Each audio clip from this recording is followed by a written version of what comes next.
KEF now in its 6th decade, the LS60 wireless comes into our world. I want to get a sense of how this speaker came into being, its development, and why, after listening to it, it is now one of my personal favorite loudspeakers. So the LS60 is, say, our 60th anniversary product, and it's actually our first kind of ground up, blank sheet of paper active loudspeaker. It's about combining phenomenal performance with great aesthetics, but also ease of use. I think one of the things that really has me loving the LS60 is how the ease and integration of a product of this caliber has been in this room, or for that matter, any room that you put it in. We're talking about after taking it out of the box, which, as you know, is a really, really wonderful experience. Now the art of tuning it to the room is super simple. The ability to fuse it with virtually any music service you want, the ability to use Spotify Connect, to use your AirPlay, to use traditional Bluetooth or high resolution Bluetooth for that matter, it's all achievable on this product. The idea was to take the single apparent source technology from our flagship Blade, make it more accessible. So we have almost like a super Uni-Q going on. But we also wanted to create something which was very easily accessible, very easy to use, sounded great, fully optimized in its performance, like LS50 Wireless 2. And from that, we were taking previous technologies like, let's say, single apparent source, but also developing new technologies such as Uni-Core, which we also find on KC62, in order to achieve that design brief. To create the great sound, you have to go into a lot of the design technology behind it.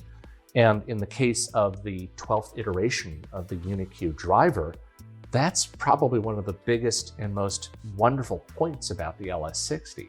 Uni-Q is the anchor for practically every single one of our products. And it's important to remember actually that Uni-Q isn't a single driver. Every Uni-Q is specifically designed for the range or the product that it's going into. So this is a brand new Uni-Q.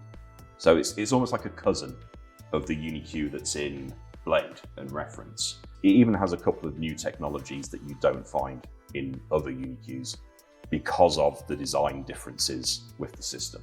And with the double driver design taken from the KC62, there's an even wider soundstage, there's more naturalism into the music. You really feel like you're involved with the content as opposed to just sort of sorting it all out. So we just want to step out the way. Everything we do is to do nothing in terms of acoustics. Just leaving what's on the file, the disc, the record, and creating that connection between artist and audience. Nothing at this price point kind of symbolizes that more than LS60 does. I think one of the things that I got out of listening to the LS60 wireless with you today was how incredibly musical the product was, and also how it takes its cues from the technology gleaned from the introduction of the LS50 in its 2nd generation, the LS50 wireless also in its 2nd generation, and the introduction of MAT.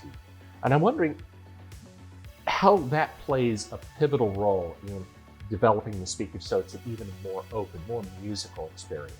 It's just another example of our engineers taking a problem that may have been partially solved in the past, but really sort of creating a new avenue of how to solve it. The sound that comes from the back of the tweeter can bounce back, hit the tweeter again and start to distort it. So distortion is something that, it's the enemy effectively, right?